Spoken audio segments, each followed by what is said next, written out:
ذرا انسان غور تو کرے، اگر حضور نہ آتے تو کیا ہوتا، ہم کن کار مذلتوں میں گرے ہوئے تھے۔ یہ ایک الگ مضمون ہے، الگ کہانی ہے، لیکن ذرا دیکھیے کہ آقا کا جوتا دھوپ سے اٹھا کر غلام چھاؤں میں رکھ دیتا ہے تو آقا اس پہ بھی کوڑے برساتا ہے، کیوں؟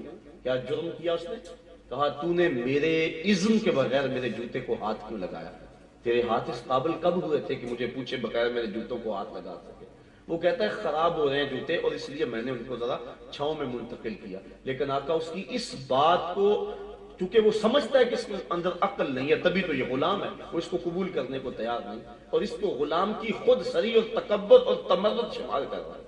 اقبال علیہ الرحمہ نے کہا تھا نا، غلامی کیا ہے ذوق حسن و زیبائی سے محرومی، جسے زیبا کہیں آزاد بندے ہیں وہی زیبا، بھروسہ کر نہیں سکتے غلاموں کی بصیرت پر کہ دنیا میں فقط مردان حر کی آنکھ ہے بینا۔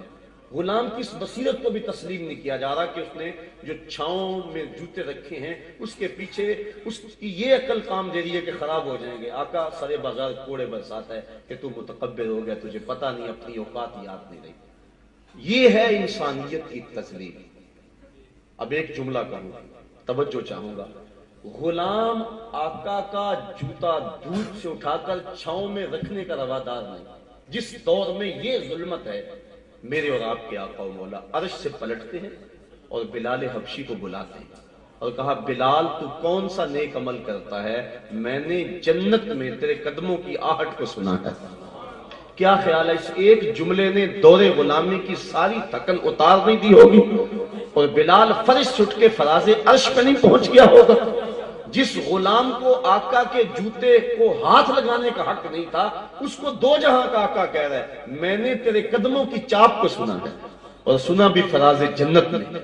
اور اسی تعلیم کا نتیجہ تھا کہ حضرت بلال حبشی رضی اللہ تعالیٰ عنہ جب داریہ سے واپس آئے امیر المومنین حضرت عمر فاروق کے دور میں، تو وہ مسجد سے باہر نکل کر استقبال کرتے ہیں اور کالے رنگ کے ہاتھ کو چوم کر آنکھوں سے لگایا اور کہا یا بلالو انتا سیدنا، بلال لوگ تجھے غلام کہیں ان کی مرضی، میرا تو آقا لگتا ہے۔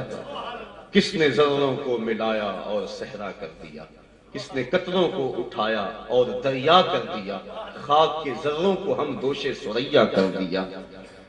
زندہ ہوتے ہیں جو مرتے ہیں حق کے نام پر، کیا نظر تھی موت کو جس نے مسیحا کر دیا۔ تو وہ جس کی حکمت نے کیا یتیموں کو در یتیم۔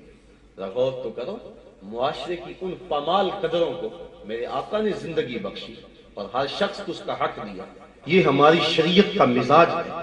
بیوہ کے سامنے اپنی بیوی سے پیار نہ کرو، غریب کے سامنے اپنی دولت کی نمائش نہ کرو، بلکہ میرے آقا نے فرمایا اپنے گوشت کی خوشبو سے ہمسائے کو تکلیف نہ دو، یا تو تھوڑا سا پانی زیادہ ڈال لو، شوربے کی ایک پیالی ہمسایوں کے گھر بھیج دو، اور اگر ایسا نہیں کر سکتے تو ایسے زاویے اور وقت میں پکاؤ کہ ہمسائے کے بچوں کو تکلیف نہ ہو۔ وہ کیا کسی نے کہا تھا نا، دوپہر کو سلا دیتی ہے بچوں کو وہ اس ڈر سے گلی میں پھر کھلونے بیچنے والا نہ آ جائے۔ لیکن کبھی ہم نے اس نقطہ نظر سے دیکھا، ہم نے کبھی ان زاویوں سے سوچا؟ ہم نے تو اپنی دولت کو لوگوں کے لیے عذاب بنا دیا، ہم نے تو اپنی خوشیوں سے لوگوں کے غموں میں اضافہ کیا۔ ہم نے شادی کی، اپنی بیٹی کو جہیز دیا نا، لیکن چار پائیوں پہ بچھا دیا۔ ایک عورت کو کہا جاؤ پوری بستی میں بتاؤ کہ ہماری بیٹی کا جہیز دیکھ جاؤ۔ دیا تو اپنی بیٹی کو ہے، لوگوں کیوں دکھلا رہے ہو؟ داد لینے کے لیے۔ سیٹھ صاحب نے، ملک صاحب نے، خان صاحب نے، چودھری صاحب نے حد کر دی۔ چائے کے کھوکھوں پر، پھٹوں پر، تندوروں پر باتیں ہوں کہ حد ہوگی، بڑا جہیز دیا، اور بیٹیاں جہیز دیکھنے کے لیے آئیں۔ تم نے تو داد لے لی، گلی گلی بات ہوئی، لیکن یہ کسی نے نہ سوچا کہ جو بچیاں جہیز دیکھنے آئیں ان میں یتیم بیٹیاں بھی آئیں، سلیقہ شعار ہیں، خوبصورت ہیں، پڑھی لکھی ہیں، لیکن ان کا رشتہ کوئی قبول نہیں کر رہا۔ تمہارے ترکوں کے حساب سے جہیز جب ان بیٹیوں نے دیکھا جو زخم ان کے کلیجے آیا، اس کا مداوع کس کے پاس ہے؟ تارا ٹوٹتا سب نے دیکھا، یہ نہ دیکھا ایک نے بھی، کس کی آنکھ سے آنسو ٹپکا، کس کا سہارا چھوٹ گیا۔ تمہاری بیٹی کا جہیز دیکھنے کے لیے اس مزدور کی بیٹی بھی آئی جو بڑھاپے کے باوجود سامان اٹھا کے اڈے پہ چلا جاتا ہے، مزدوری والے اڈے پہ جا کے بیٹھتا ہے، سارے بوڑھا سمجھ کے اسے چھوڑ دیتے ہیں، اور وہ کہتا ہے مجھے 10 روپے کم دے دینا، لیکن اسے قبول کوئی نہیں کرتا۔ اور آج وہ بیوی کو کہہ کے آیا تھا جو رقم ملے گی اس کا آٹا بھی لے کر آؤں گا۔ اور دوپہر تک جب کوئی اس کو نہیں لے جاتا، مایوس ہو کے جب واپس پلٹتا ہے، کیا آپ اندازہ کر سکتے ہیں اس کے قدم کتنے بوجھل ہوتے ہیں؟ اور گھر کی دہلیز عبور کرنا اس کے لیے پل صراط عبور کرنے کے مترادف ہوتا ہے۔ وہ اپنی بیوی کی آنکھوں سے آنکھیں نہیں ملاتا جب اندر جاتا ہے، اور اندر کپڑے سی سی کے اپنے جہیز تیار کرتی ہوئی بیٹیاں جب اپنے باپ کو یوں خالی آتا ہوا دیکھتی ہیں تو جو زخم اس کے کلیجے میں لگتے ہیں، یہ الگ دکھڑا ہے، میں اس کو الفاظ کا جامع نہیں دے سکتا۔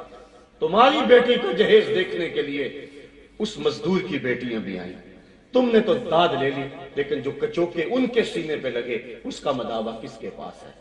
کاش کہ ہم حضور کی راہوں کے مسافر ہوتے اور ہم نے حضور کی سیرت کو دیکھا ہوتا، اللہ کے محبوب علیہ السلام کے انداز تبلیغ کو اور انداز تربیت کو نظر میں رکھا ہوتا۔ خدا کی قسم عید کے دن کلیجہ پھٹتا ہے۔ ایک طرف تو امیر کا بگڑا ہوا بچہ گولڈن سیب کا ایک کونا کاٹ کے دوسرا کتے کے آگے ڈال رہا ہوتا ہے، اور دوسری طرف بیوہ کا یتیم بچہ چھابڑی لگا کر عید کے دن بھی آلو چھولے بیچ رہا ہوتا ہے۔ بچوں کے جذبات ہوتے، جو غبارے بیچتے بچے ہیں اور جو پانی بیچتے پھرتے ہیں معصوم بچے، ان کا جی بھی چاہتا ہے کہ وہ سکول جائیں، ان کی ماؤں کے بھی ارمان ہیں۔